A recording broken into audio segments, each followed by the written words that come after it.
जम के बोलो जरा, कुंभ का मेले घूमे हो? घूम लिए? ठीक है। कोई सामान लिया?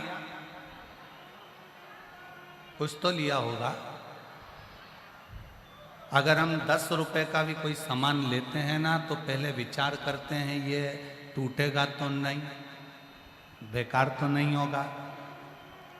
बच्चा जिद कर रहा है, मम्मी मुझे 10 रुपए का चाहिए, ये दिला।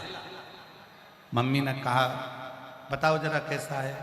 उसको हिला डिला के देखा, कहीं टूटने वाला तो नहीं,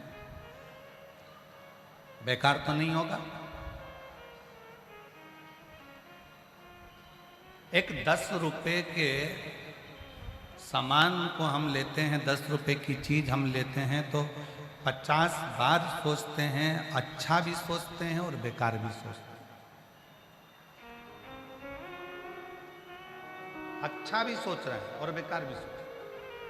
कहीं ये बेकार तो नहीं होगा, कहीं ये खराब तो नहीं हो जाएगा, कहीं ये टूट तो नहीं जाएगा, कहीं इसका सेल खत्म तो नहीं हो जाएगा, कहीं ऐसा तो नहीं हो जाएगा। 10 रुपए की चीज के लिए हम 50 बार सोचते हैं, और जो भगवान ने ये कीमती शरीर दिया है करोड़ों का, उसके लिए हम चवन्नी भर भी नहीं सोचते, चवन्नी भर भी नहीं।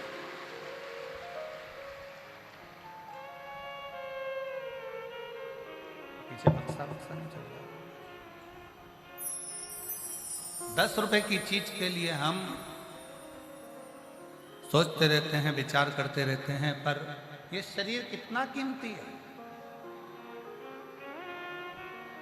कितना कीमत वाला ये शरीर है, कितना कीमती ये शरीर है, उसके लिए हमने कुछ नहीं सोचा। तुम्हारी गाड़ी, मोटरसाइकिल है किसी के पास में? Two wheeler bike, motorcycle two wheeler bike किसी के पास है? काय से चलती है? पेट्रोल से। और पेट्रोल की जगह गटर का या नली का पानी डाल लो तो चलेगी? जम के तो बोलो, नहीं चलेगी। कितने की मोटरसाइकिल आती है? 1 लाख रुपए की, 60,000, 70,000, 80,000। 4 व्हीलर गाड़ी आती है 5 लाख, 10 लाख, 15 लाख, 50 लाख, 1 करोड़, 2 करोड़ की, 5 करोड़, 10 करोड़ की 4 व्हीलर आती होगी। 4 व्हीलर चलती है पेट्रोल से, तो हम उसमें पेट्रोल डालते हैं जिससे गाड़ी खराब ना हो जाए। मोटरसाइकिल चलती है पेट्रोल से, तो हम उसमें पेट्रोल डालते हैं मोटरसाइकिल खराब ना हो जाए। अब परमात्मा ने भी ये गाड़ी दी है, शरीर दिया है, उसने कहा था इसमें अन्न डालना, पर तुम इसमें अगर दारू डाल लो, गंदा नाली का पानी डाल लो, मांस डाल लो, गुटखा डाल लो, तो गाड़ी तो जाम होगी ना, होगी कि नहीं होगी? परमात्मा ने कहा था इसमें जो गाड़ी दी गई है टू व्हीलर, इसमें पेट्रोल से चलाना, इसमें गंदा नाली का पानी मत डालना, ये चलेगी नहीं। आज दुनिया के लोग मदिरा का पान कर कर, शराब के नशे में डूबकर, गलत गलत व्यसन में डूबकर इस कीमती गाड़ी को जो परमात्मा ने देकर भेजी, इस गाड़ी को पूरा खराब कर ले रहा है। और बाद में ये गाड़ी जब बेकार हो गई, तब फिर आंखों से जल बहाते हैं कि ये गाड़ी पूर्ण तरह से बेकार हो गई। कितनी मुश्किल से मिली,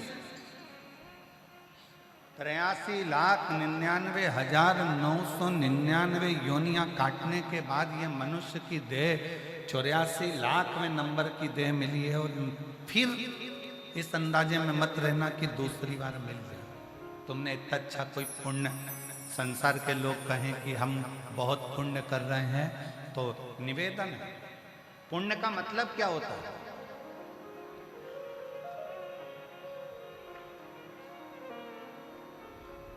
क्या है पुण्य का मतलब?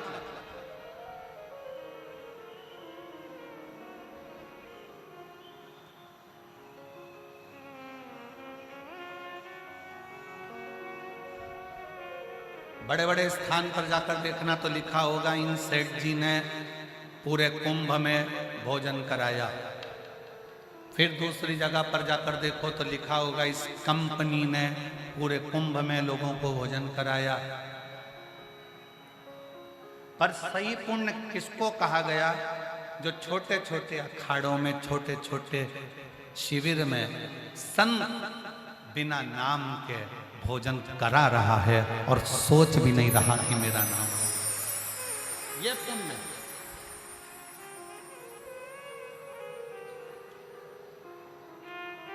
आप किसी प्यासे को पानी पिला रहे हो, किसी भूखे को भोजन करा रहे हो, किसी को शरणागति दे रहे हो, किसी का हाथ पकड़कर पार उतार रहे हो, किसी को सांत्वना दे रहे हो, ये जगत का बड़ा पुण्य है।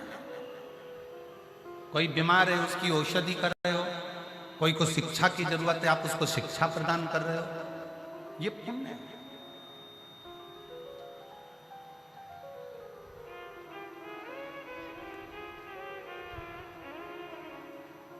वो एक लाइन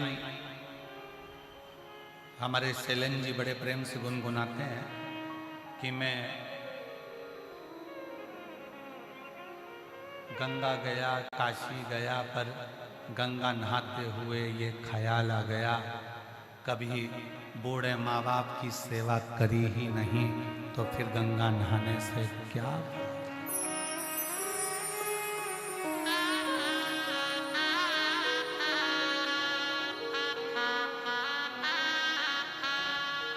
कभी प्यासे को पानी पिलाया, बाद अमृत पिलाने से क्या फायदा। कभी गिरते हुए को उठाया, बाद आंसू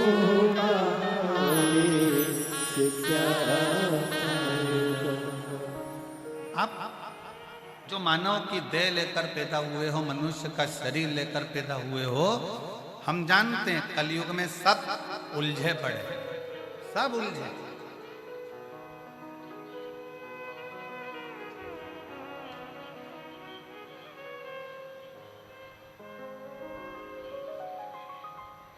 कलयुग में सबको भगवान ने उलझा कर रखा है, चाहे वो छोटे से छोटा मानव हो, चाहे वो बड़े से बड़ा हो, चाहे वो गरीबड़ा हो, चाहे वो।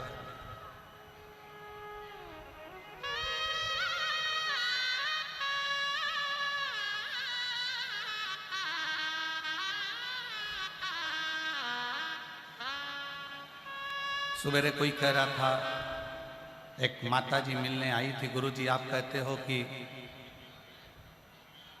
झूठ बोलने से पाप लगता है,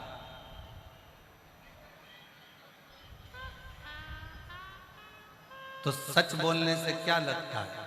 हमने कहा आग। झूठ बोलने से अगर पाप लगता है तो सच बोलने से दिल में आग लग जाती है, किसी को सच बोल